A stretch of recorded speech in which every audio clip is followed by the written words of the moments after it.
that we get during our PhD is not answered at the university's HR portal. So instead, we've gathered a variety of experts to answer some of these questions for you. Please welcome our panelists and our host, Dr. Sunniva. Rosa. Thank you. Oh, it's so great to get lost just by getting on stage. But I will not play a big role in this talk or debate. I need my panelists, so I would like Ilan, Cecilie, and Stephen to get on stage. Those are the experts. Okay, you just get on stage. Okay. Yay! Get up here. Ilan, Cecilie, Stephen. Okay, please sit down. And we even have a jingle, so we need to play our jingle.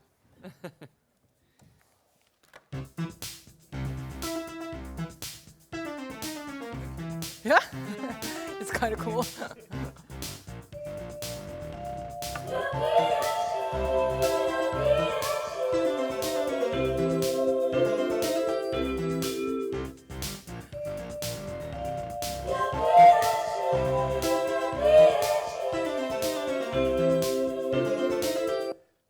Okay, so we have got a lot of questions from you guys to our web pages, and unfortunately we will not be able to get through all of them, but we have picked out some of the ones that we thought were or to cover the different kinds of themes, and also the most serious ones, but they were all kind of serious. So also we hope that if you don't get your particular question answered, that you still will get some probably good advice, hopefully, yeah.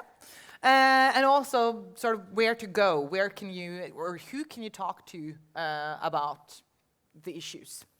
But before we start answering questions, I would like you guys to introduce yourself more than just, okay, so it's Ilan, Cecilie, Stephen. Who are you and why do you think you're here?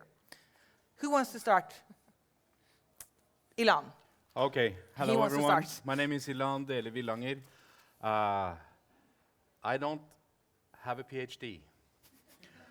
Hello, Ilan. Hello. Yes. It sounds like an AA meeting, this.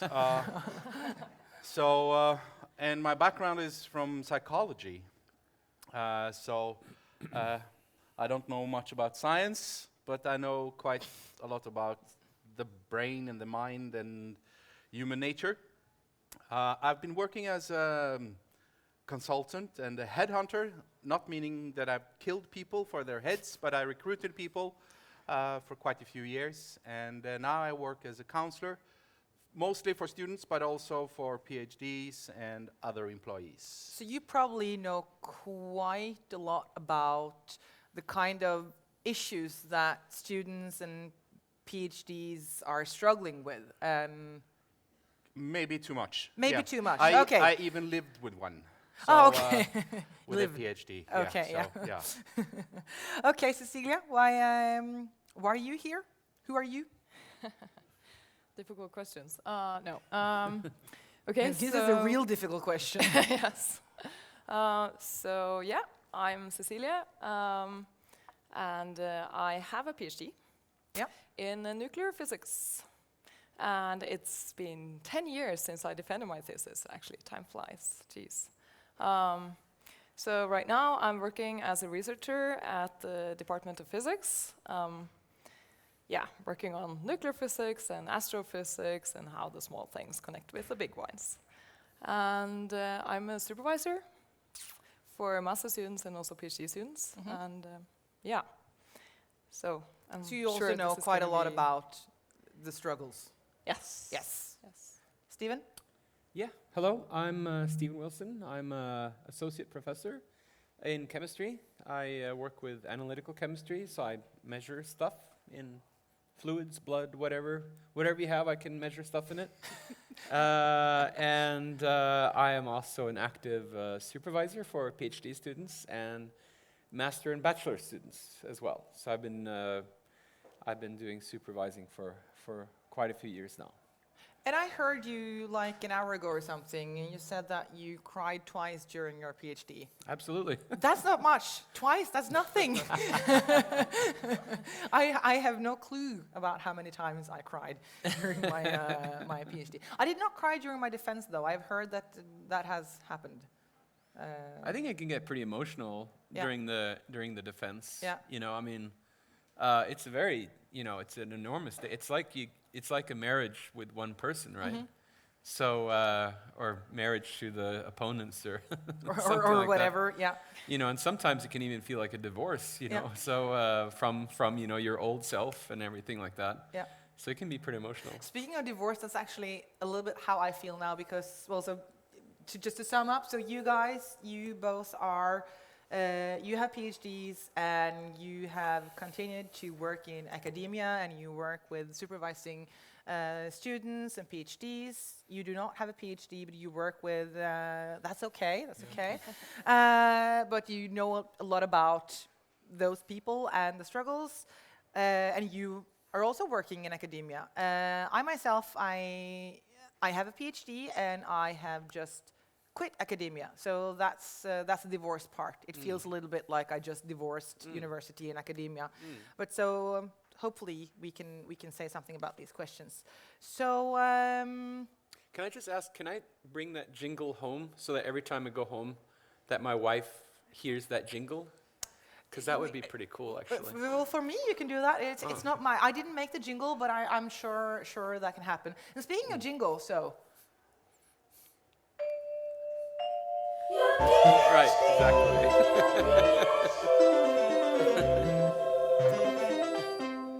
Okay, so let's start with the questions now. So the first question, it goes like this. I have not defended my thesis. I've been waiting for the defense day for too long. I've not got the decision yet. The more I read the manuscripts, I lose interest. I feel that my defense will not be a good one. I feel that I'm not well qualified to have the title of PhD. Okay. Yeah, imposter syndrome, right? So you're straight on the imposter syndrome. Well, you know, it's a feeling that a lot of, people have when you're performing at a high level, that, I think everybody, I've seen some graphs, the more expert you are, the more shitty you feel about yourself because you think that you don't know what you're talking about, So that's that's a very common theme. I mean, I know a lot of people who feel like that, Yeah, I felt the exact same thing. I felt stupid. So, but I guess the problem is that even if you know about imposter syndrome, you can think that, okay, yeah, everybody feels like that, but for me, it's true. I am stupid, in a way. I don't know. Yeah. Yeah, well, What did you? I definitely relate to this. I mean, you've been working with this one subject for so long, and you just dig yourself into this hole that this is the only thing that you can do also. And at the same time, you feel that this is completely meaningless. Yeah. And everybody knows everything much better than you, although it's not true, of course, because you have been working on this subject for so long. So you're actually the expert, but it doesn't feel that way, and that's the problem. And there was a student who was very close to completion. Okay. He was just to hand in his thesis, and he deleted everything. No copies, no nothing. Luckily, on purpose, because he felt this was so...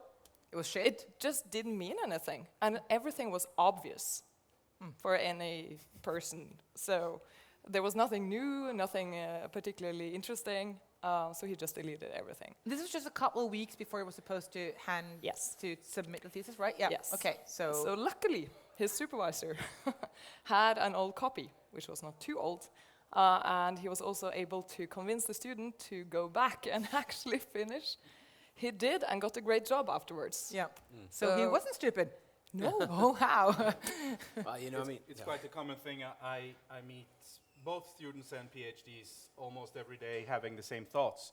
That I'm stupid, I'm not great, everyone is better than I am. And I try to make them remember that they are in a very special place. Yeah. And that you're in a unique situation. I use the word landslaget. What's the national team? You're in the national team. You're at the university, one of the best universities in the world, and being here, you forget that there is a world outside. Yeah. So it's kind of a closed space, and you think this is normal. Yeah. It's not very normal to take a PhD. No, it isn't. Because I also got this feeling like, well, everyone I know have PhDs almost, Yeah. and that's well, it's speaking like an echo chamber kind of feeling, because Exactly. most people do not have PhDs Yeah. actually. So, Yeah. so one of my advices, which I followed myself as well, is to watch Norge Rundt. Do you know Norge Rundt? It's a Yeah, It's a program about Norwegians doing stuff. Norwegian stuff. Norwegians doing stuff, and some people enjoy having chicken on their bike cycle and cycling around, or building Nidarosdomen with matches. And it is kind of a reminder that there is a contrast. Other people do other stuff, and it's also a reminder that I am actually quite good. Yeah. I'm special. Yeah. Is that sort of a tip to watch Norge Rundt? To Absolutely. to see Watch that? Norge Rundt. I think that's a great translation. Norge Rundt, and Yeah. if you're gonna, have it like on Netflix, then Norwegians doing stuff. That's Yeah. a great title. Watch Norwegians doing stuff. So Yeah. okay. But So can I just throw in one thing? I mean, just one thing is that everything, I think, the person there was saying that, he didn't deserve to be a PhD and stuff. And I think it's something about, kind of calibration Yeah. also. You have to calibrate. I mean, everything you do in life doesn't have to be, mind-boggling great. I mean, you can give yourself a break, I mean, it doesn't, there are very few things in life that are perfect, and there will always be mistakes in a book or a record. I mean, people can tinker on their music record for 7 years, just small little details, and people wouldn't hear the difference in it either. So I mean, I think sometimes you think that if you have a thesis and if you think it's okay, your PhD, your supervisor thinks it's okay and stuff, sometimes good enough is good enough. Yeah. It doesn't have to be, Einstein or Marx or whatever.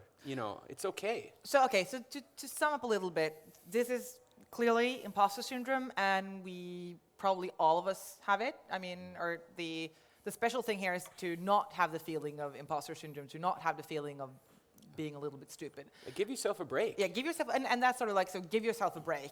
This is normal, and you got that far. It's probably good. And Stephen, you had the key word, I think, telling yourself that you're good enough. Yeah, good Fine. enough. Good Yeah. enough, and just repeat that. And also, if you get into the imposter syndrome, when you wake up in the morning, tell yourself that I'm good. Yeah. I'm good enough. I'm happy. I'm smiling. I'm strong. Because you have the dark force. Yeah. Stop. Yeah. Okay. Styggen på ryggen. The devil on your shoulder telling you that you're not good enough. And what I see quite often is that the weight of this voice is so heavy, and it screams so loud, and it tells you lies all the time. Yeah. So within treatment in psychology, what we do is we ask our patients or students or whoever to tell themselves positive lies. Yeah. Because, well, let's weigh up, balance the lies then. And also maybe, I mean, you're a scientist. So be a scientist and then go check the numbers. I mean, check the statistics. You are special. I mean, look at how many people, check Statistics Norway and see how many people have master's degrees. Actually, most people do not have master's degrees either. And most people do definitely not have PhDs. So, I mean, be a scientist. We have to go to the next questions. I mean, we could talk about imposter syndrome all day. Next question. Hello. I have feelings for my supervisor. How can I deal with this? It even makes me more nervous of showing him my work because I really want him to like me. Should I tell him? Is it okay to ask him out? How can I stop feeling what I feel? Thanks for help. So, love question here. Cecilia, I want to ask you about this first. And why do I want to do that? Because it happened to me. It happened to you. It does happen, yeah? Okay. So I also again, you're fell not in love alone. with This my happens. supervisor. Yeah, Yes, this Cecilia. happens. Yeah. This happens. And of course, according to the ethical guidelines of the university, this should not happen. But it's not illegal. It's not illegal, no. And they say also in these guidelines that yes, of course, this will eventually happen for somebody. And then what's important is that it should not be so that your supervisor is your supervisor and at the same time your boyfriend or girlfriend. So it's this thing with having double roles in a way. And, Obviously, an ethical issue with that. definitely. Yeah. And also for you to protect yourself, because let's say you end up dating and you're together and then something goes horribly wrong and you're not together anymore. And then you still want to complete your PhD. And that could be very difficult if you have this, kind of... Probably almost impossible to do. It would be very, very hard, yes. So what did you do? So what we did, well, first of all, I should say, in our case, obviously, it was mutual. Yeah. And so that's also a thing, right? Yeah. Because it seems like here this question is not really answered yet. Yeah. So it's, but for us, it was mutual, and then we ended. So he was not my supervisor anymore. So you changed. Yes. Yeah. So yeah. Yeah. And then I thought this was really the best for me and also for him. And then he had more PhD students, and it's also a question about treating all your students fairly. Definitely. So it's not a good thing for the other students when, So this was the happy love story. So first of all, this happens to. I mean, it's not that special that this happens, and it's not illegal. But you should. I mean, if this goes into actually a relationship, you should definitely change supervisors, and it can be okay. But then, Stephen. Well, it's just a practical question. So when you when the supervisor became ex-supervisor, did that have any practical aspects for which guide or which direction the research? I mean, did you get another supervisor, and did it change a little bit? I mean, could you say something about how that kind of? Sure. Yeah. So my new main supervisor was also in the same field, in the same group. Yeah. Okay. So in that sense, it was no problem because, and I had my plan for my PhD and just continued doing what I was doing. Yeah. So, but of course, this is maybe not always the case that you have this opportunity. And then it can be a little more difficult. Let's say it's a small research group and maybe there is no other person that could take that role for you. And then, if possible, it would be good to maybe include some international advisors that could be co-supervisors at least. So, but sure, it's a little delicate situation. Ilan, what would you like to say? Yeah, I think a fair question to ask is to ask yourself, when did these feelings appear and why? Because sometimes you feel safe, or if there's a supervisor or another person who cares about you, you kind of get lost into it. Yeah. So maybe talk to someone and discuss how deep are my feelings and why are they there. Are you just impressed in a way?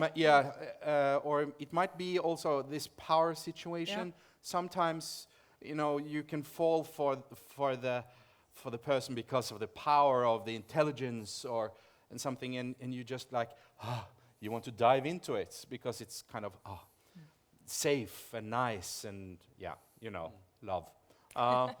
But maybe ask yourself the question: how deep are these feelings? Why are they there?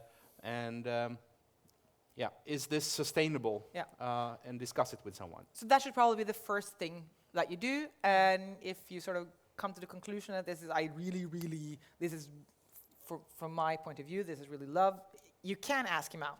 I mean, so that's just a simple question of that. Yeah, you can do that, but you are also risking quite a lot, and you should be prepared to change supervisors and all these things. Maybe give some signs, maybe write on a note, I like you, or Yeah, something. definitely, definitely. I was just okay, but Just you before can, asking you for can a- do it. You can do it. Just in case, Yeah. well, I'm married and no, thank you. Yeah. Yeah. Okay. So I think, yeah, and it can be good. It can also be bad. I mean, it's a risky situation. Yeah. I guess that's. I think it's maybe also yes. really important to, you know, before you start taking those steps or advances, that you really kind of think it through. Yeah, Because- really, Because definitely. if you kind of just, if it's just kind of like even this, like the smallest like improvised comment or compliment can already kind of set things a little bit out of balance in a way. Yeah. So I think that, you know, if you really think that you will be dedicated to this, you Yeah. know, this situation, that's one thing. But I think in general, try to avoid like half attempts and stuff that might really cause imbalances when it's not really necessary. You should really think through if this is worth it, right? Yeah. Is it worth it? Definitely, Because definitely. even though feelings are really, if it feels really, really strong, it's still, you can still choose to go into it or not. Exactly, and there's also, it was part of the question, how can I stop feeling what I feel? Yeah. And then, of course, if it's the fact that if you don't feed those feelings, they could go away. It can take a long time, but still, Yeah. that can happen. Yeah. So again, I agree, it's very important to really make that call, think for yourself, discuss with your friends. Yeah. That could give you advice as well. Yeah. And Good. you can also change, you can go to Tinder. Yeah. Then you'll have another arena to feed your hunger for love. But yeah, but that's What if the professor you find is on Tinder then? Well, Oh, then you should- then you can swipe. Then you can swipe right, and then you can wait and see if he or she swipes right. You know, I've never used Tinder. Well, So, That's but yeah. Well, you I say have- this is a I good have, thing? and it Okay. works. Yeah. It works. Okay. It works. Yeah. Yeah, but it's really nice. It's like so you swipe through, and it's like, you get this little boost every time. So I think that's actually good advice to sort of like to get your emotions somewhere else. Yeah. Okay, but we have to continue, and the next question is actually a little bit on the same road as you said, being good enough. So the question here is, dear panel, that's you guys, what do you think is better? Work hard in the beginning and submit my thesis ahead on time, finish on time, or keep polishing the PhD after the money runs out?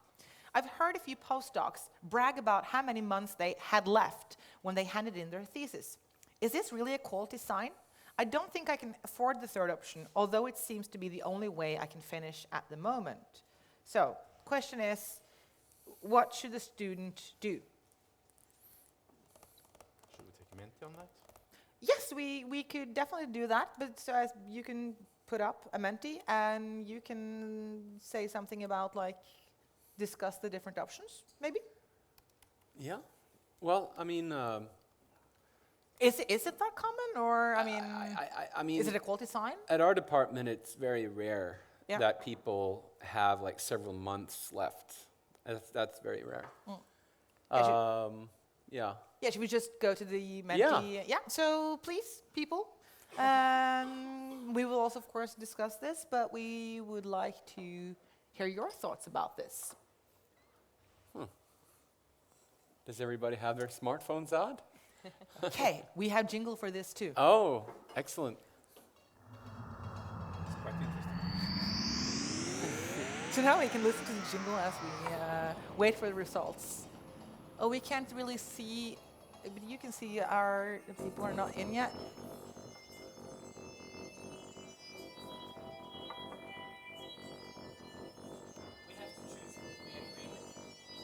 Oh, that's Oh, it's the... the second one. Then. Oh, I'm so sorry. Okay. Okay. It's the same... Let Ja. me ja, unnskyld. Okay. Let's see if this works now. Okay, yeah, okay, good. Here so we now go. we're at the right thing. Luckily, the jingle will just go Yeah. on until we are finished with this. Wow. Okay. So, Oh my goodness. Remember it's anonymous. You don't have to do the same thing as the popular one.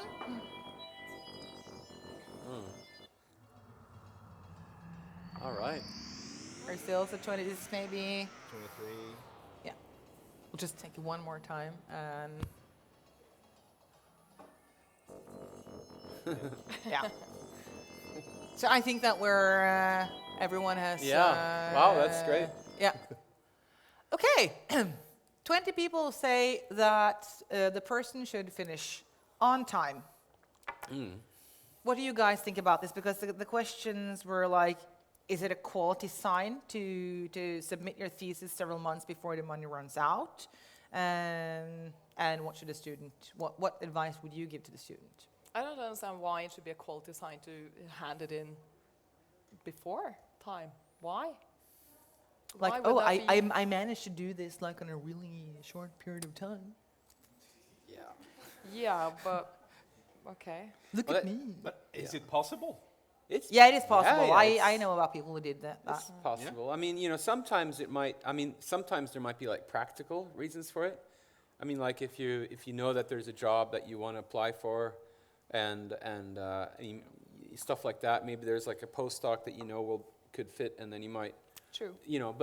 But other than that stuff, I mean, having a few months extra. I mean, there's always some kind of cool extra experiments you can put on in that time, or help out supervising, people, master students or whatever. So I don't think it's really, apart from if there's like practical reasons for it, or if you kind of I finished my last paper, and it's obvious that 2 more months won't be that big of a deal for me, because then it would mean I'll have to start on something new, and then I won't be able to finish it.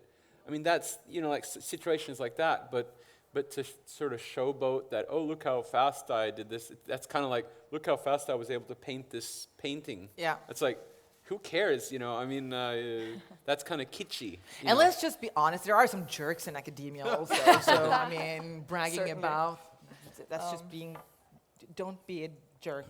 But I think that what you said there, if you actually are in that situation that you finish your papers and you really have the stuff that will be your thesis and it doesn't really make sense to do something new, then it's like, okay, so this is good enough. Yeah, This is good enough. Like, so why should you then continue? Yeah, But I think that's that's- not very common, though.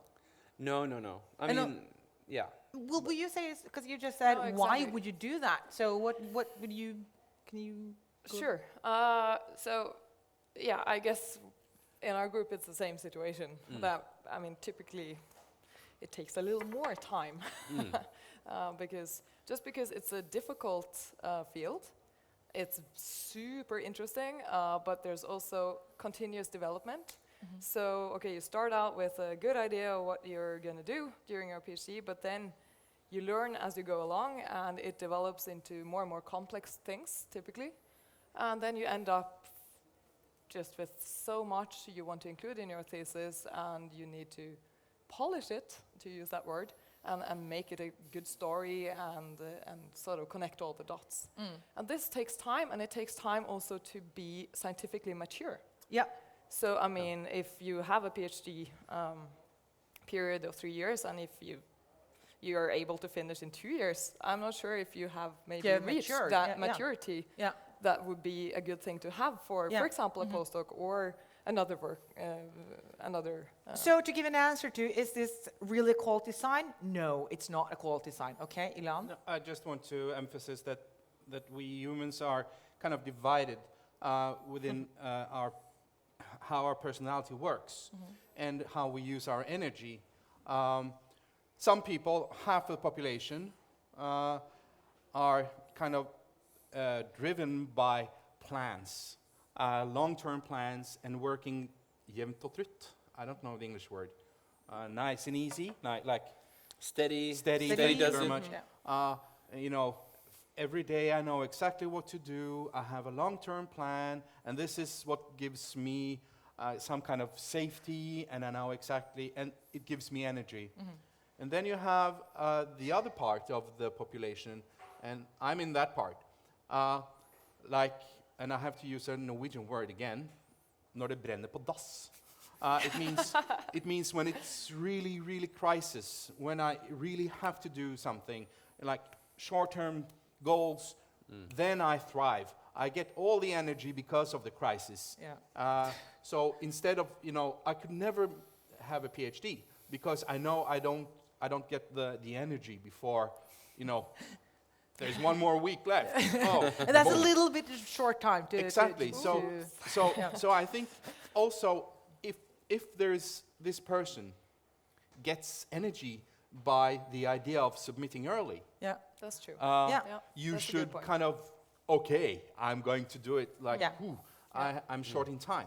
But the person also say, I don't think I can afford the third option, keeping polishing thesis, although it seems to be the only way I can finish at the moment.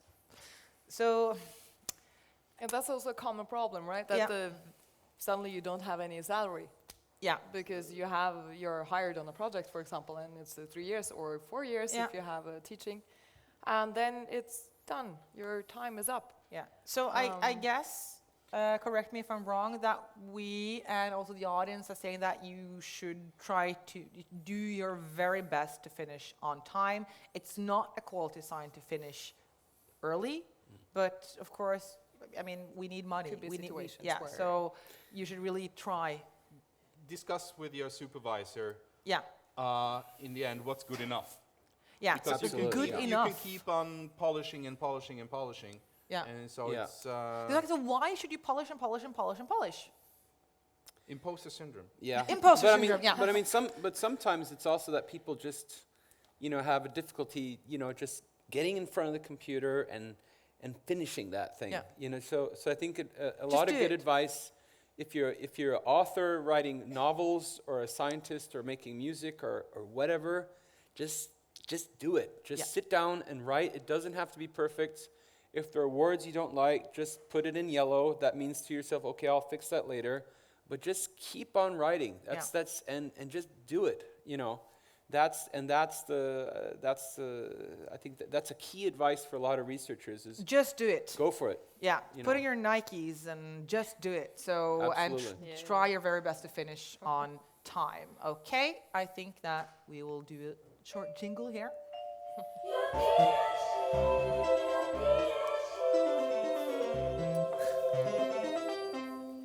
Okay, so this question is really serious. It's a dark one. Hello. I just discovered that my data does not make any sense. I cannot spot the problem, and I'm scared of asking since I don't want to seem stupid. Impostor syndrome, I guess, again. I'm also scared of having to do a large part of my research over again, but I don't really want to mislead the readers, but I actually do, because I presented leaving some parts out. The worst things is if people discovered a mistake, but so far nobody has. What should I do? Ouch. Okay? Ouch.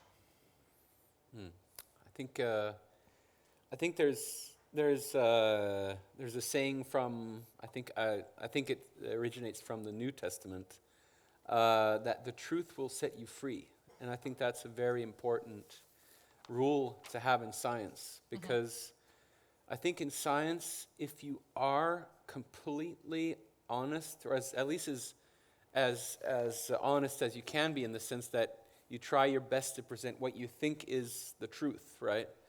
Then you'll be all right. You will be okay. I mean, in today's publishing world, there is an increasing amount of journals who will accept that papers don't necessarily show what some old farts call positive results. You can also have negative results in your work, and that's okay. And negative results are really, really important.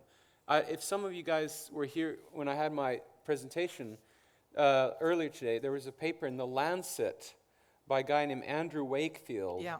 that he showed a correlation between autism and vaccines, okay? And that was found to be bullshit, right?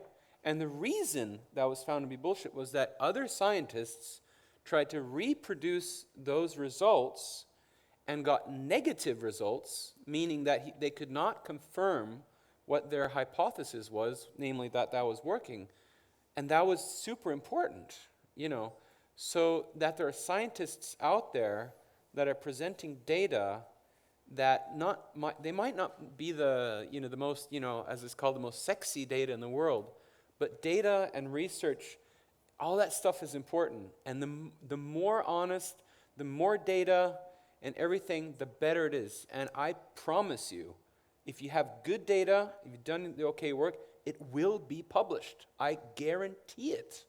It might not be in that one journal that you were hoping for, but there will be dozens of other journals that are willing to take quality research. Okay, so you, Stephen, you say that truth will set you free, and so be honest. Yes. And it's not just because, well, you should be honest, but it's actually also good for you, probably, Yes. as a person, and negative results are important. Yes. Yeah.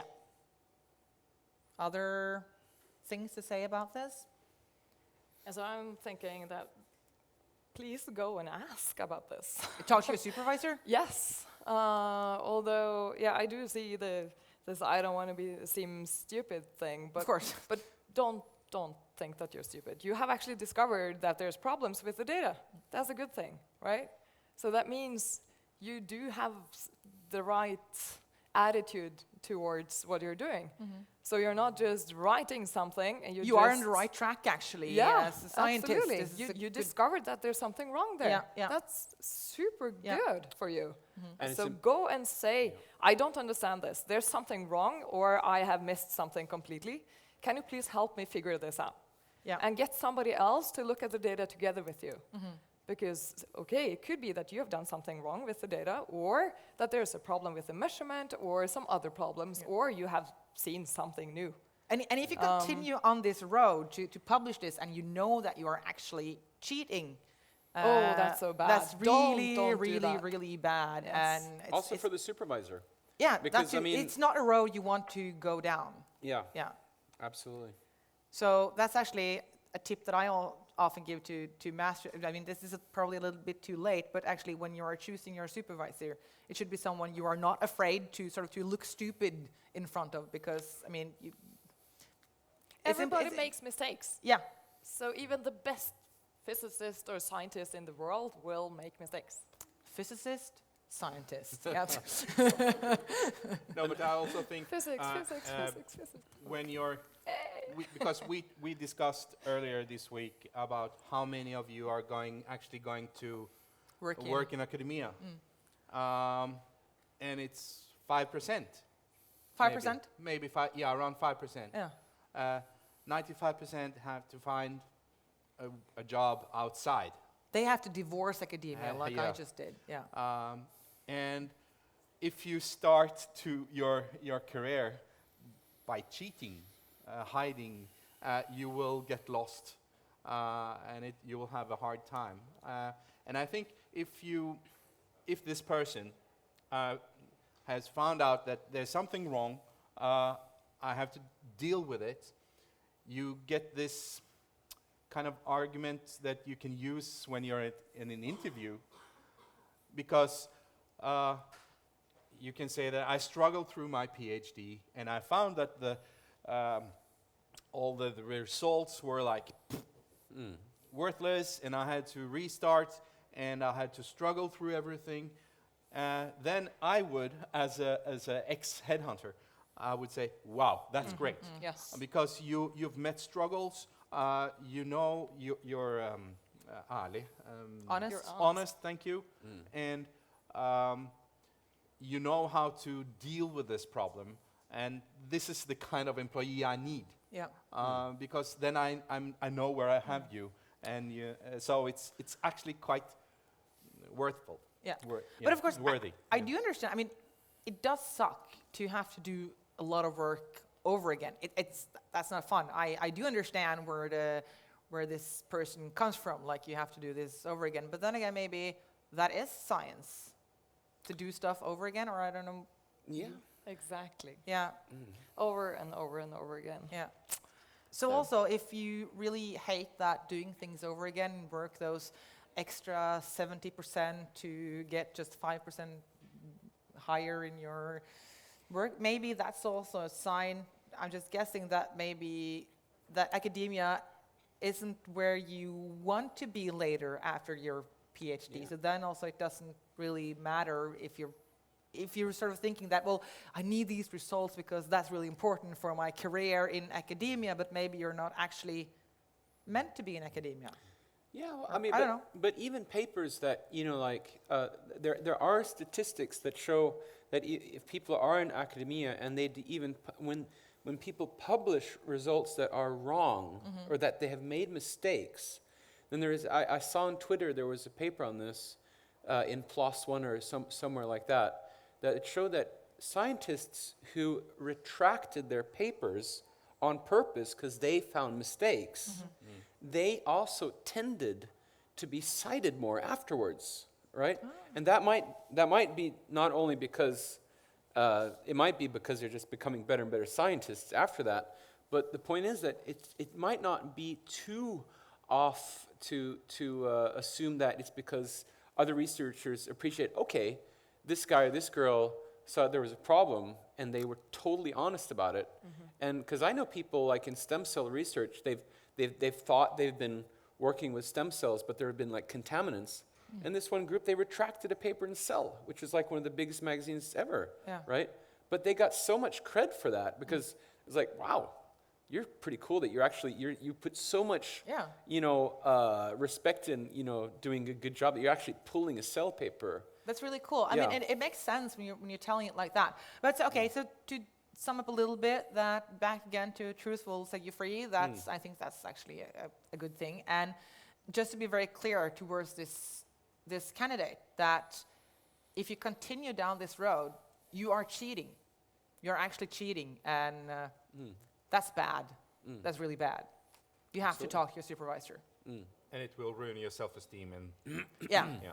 And I mean, life sucks from time to time, and you have to do stuff that it's not fun. So don't cheat. Don't cheat. Talk to your supervisor. Okay, good. Next question. What you do when your supervisors give you bad advice and contribute in a negative way on manuscripts? How do you deal with supervisors who just don't have a clue about your thesis, but try to make your thesis into something they can understand rather than pushing you to do great on your own? Or with other people who has the right competence? Wow. Get a new supervisor. Get a new supervisor. Get a new supervisor, okay? Yeah. How do you do that? Yeah, right. Oh, okay, yeah. Right. I mean, there are many. I mean, when I read that, I have to admit that.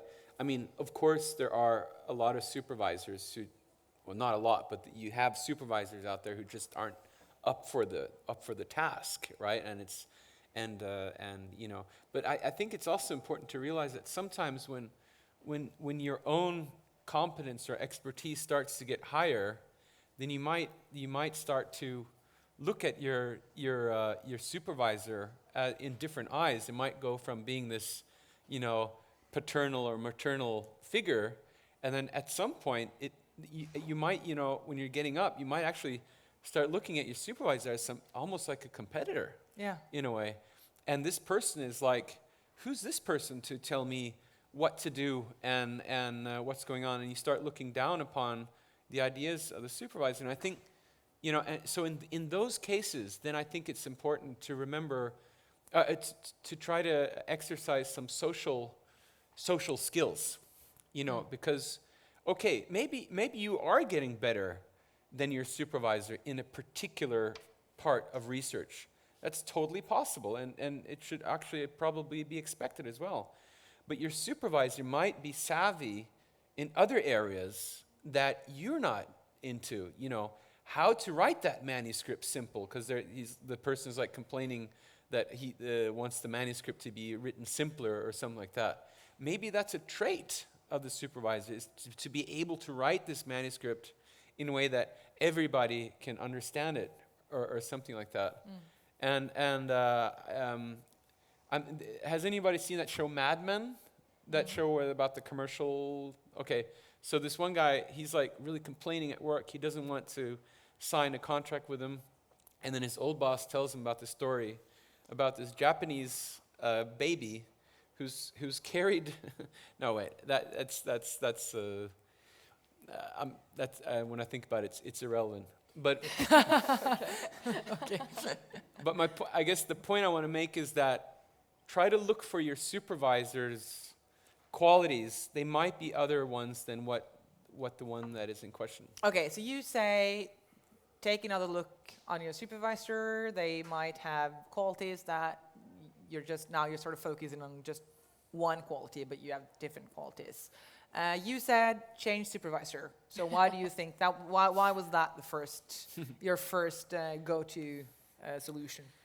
Well, maybe it was a little harsh, but No, now you have to. yeah. So, okay. Of course, now we see it only from the students' point of view. Yeah, I of mean, we course. don't know anything more than what's here. Yeah. Right. But if it's true that the supervisor really negatively impact the scientific work Yeah. and really does not understand what the thesis is about, I mean, then this it's going does to be ha- very it- difficult for the supervisors to actually be a supervisor. Yeah. Because, I mean, the point of being an advisor or a supervisor, maybe I prefer the word advisor actually, should be to help. And of course, I mean, there are many examples of PhD students, being so much better than the advisor in the end. Absolutely. And that's a good thing. We want Absolutely, to yeah. foster excellent, brilliant people who would, really be much better than us. That's how science progressed. This is great.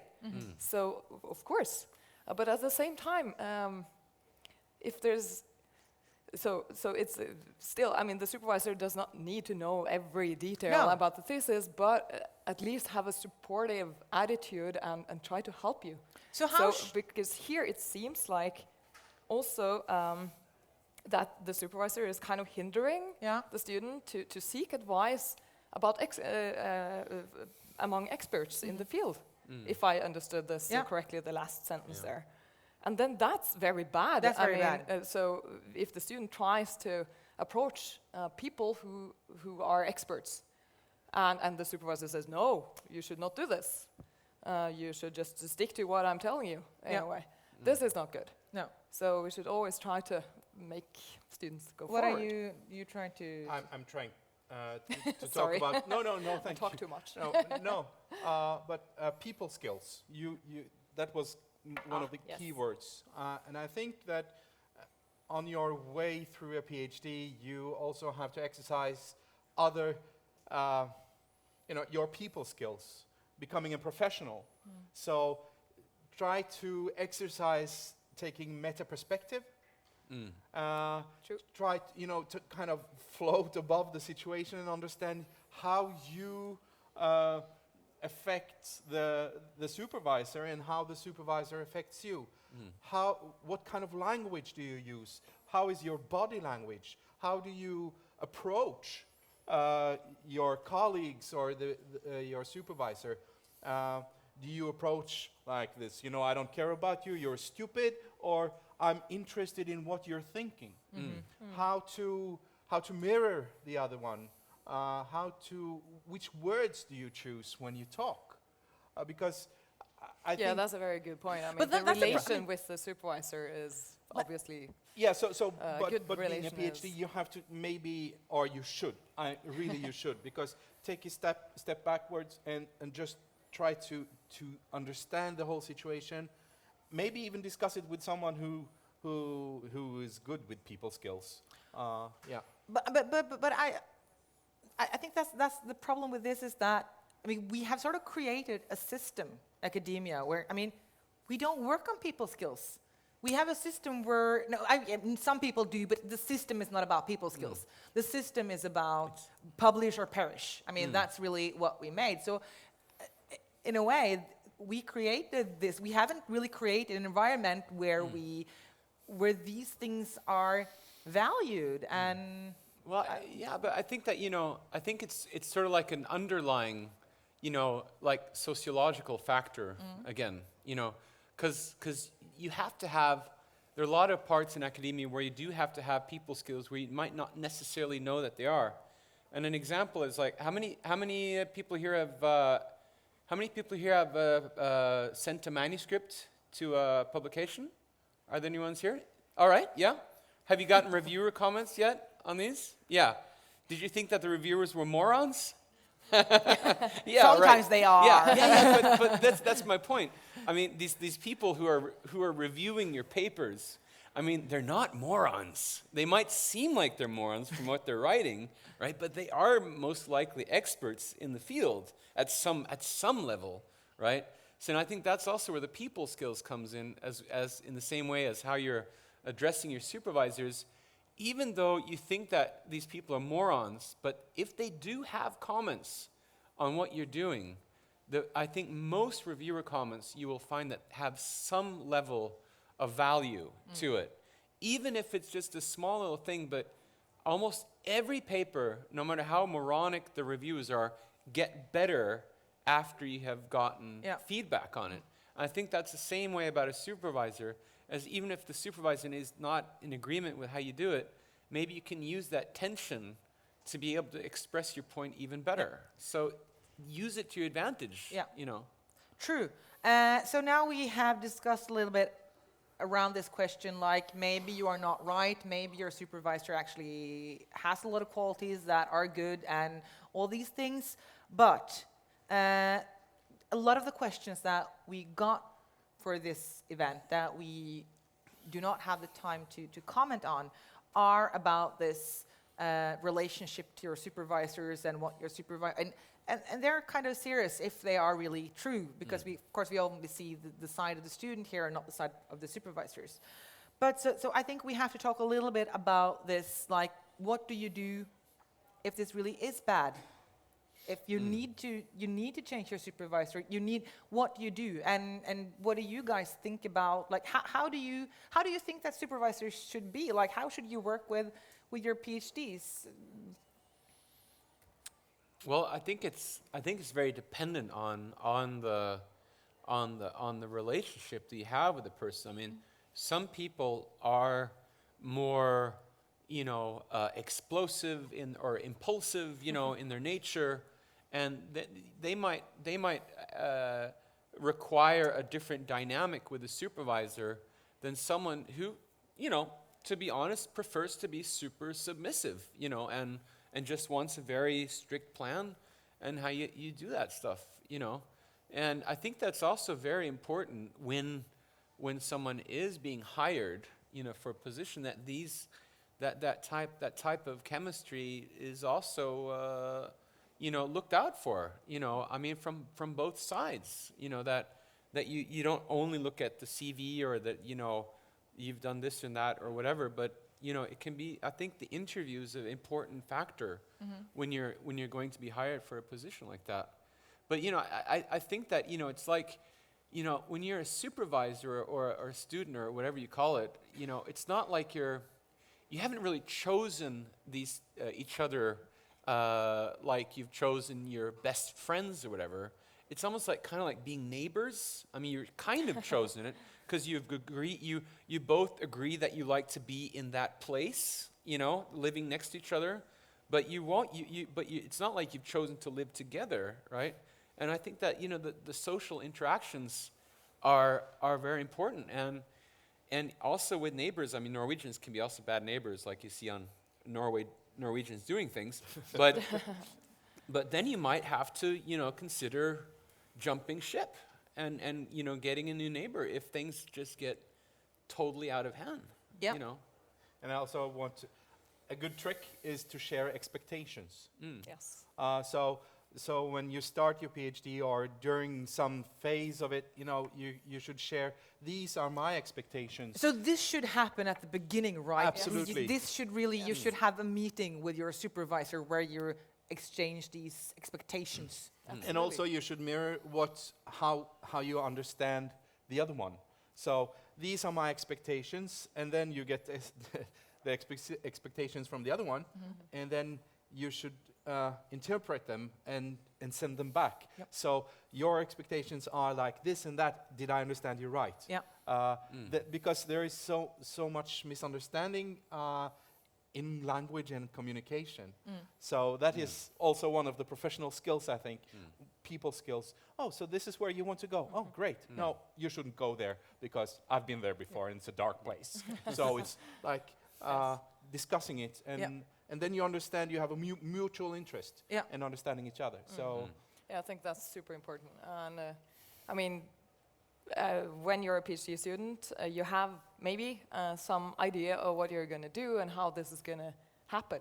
And the supervisor maybe has completely different points of views. And the only way to figure this out is to talk together. So you have to sit down. And, you know, the sooner the better. Communication.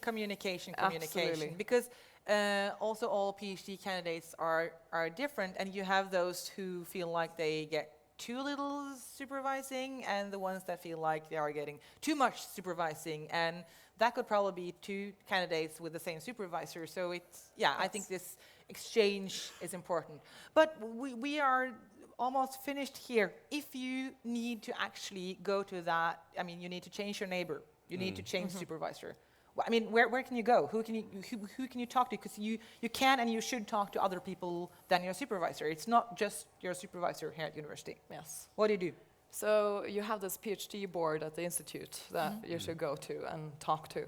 And now I think this it's pretty common that you have this third semester report also.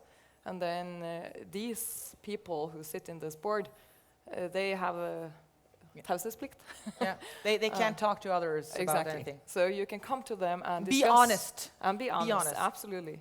And then they're not your supervisor, and they're not also in the group usually. So there's many people in that board, so you could go and talk to somebody who's not in your group if you feel that's necessary. And then get advice and also how to proceed if it's so serious that you really need to change your supervisor. And also we have bedriftshelsetjenesten. It's called occupational healthcare. So if you struggle also with your emotions and the way you're thinking, and if you get depressed or you're full of anxiety, you should say, hi, I need someone to talk to, or your doctor. Because that's also quite common, actually, to be really, I mean, almost depressed when you're working on your PhD. It's not, I mean, you have people crying all the time in your office, right? All the time, every day. And but it's true story. But so, and I think it's more common today, being, struggling really hard. But it works to talk to someone. So that's my advice. Get help. And also do work on stress.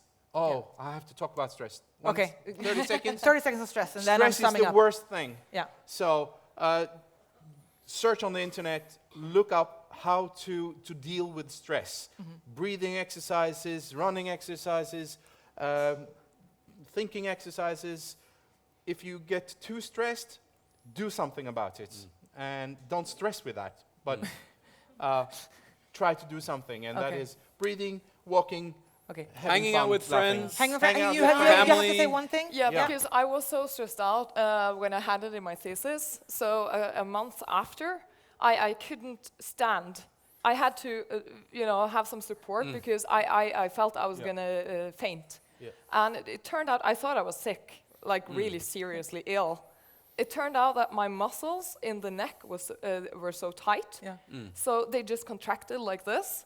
And I was told by this chiropractor that chiropractor, thank you, that this is not good for you. And you can do something about it yourself. You need to exercise. You need to not sit there over the computer all the time and be stressed. I also had to tell them, because I also thought I was sick after I had handed in my thesis, because I had a pulse of 120 all the time. So I went to the doctor and was like, okay, this is probably stress, but I just need to check if I'm going to die. Is my heart like quitting on me now? Because I woke up with, I had a pulse on 100 at the minute I woke up in the morning. So that was sort of my resting pulse. Okay, but a major trick is to skip like a kid. What? Skipping, you know skipping? Yeah. When kids run from one point to another Yeah. and they're very, very happy, do that. Okay, okay, so that's a tip. And now I want to just sum up. So, imposter syndrome, true story, we all have it. Or maybe you're a narcissist if you don't. That was silly to say that. Okay, but very, very, very common. Love, also, it doesn't happen to everybody, but it's not that uncommon that it does happen. It can be good, can happen with managing kids and all that, but also, I mean, think really, really through this if this is really something you want to do. Finish early, on time, or after. Try your very best to finish on time. It's not a quality sign to finish before. Don't cheat is really bad and will probably come back and bite you in the ass. Your supervisor is not just a supervisor on actually your subject, is a supervisor or advisor for other stuff as well. But it is possible to change supervisor, and you should also communicate and talk to the PhD board and all that. And that's it. Deal with the stress. And deal with stress, because it's not, stress is not good. All right. Oh, come on. Yeah. Thank you. So, an excellent panel.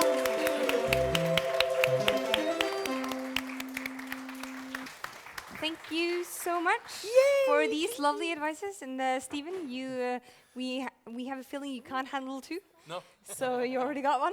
Yeah. Thank you very much. Thank you very much.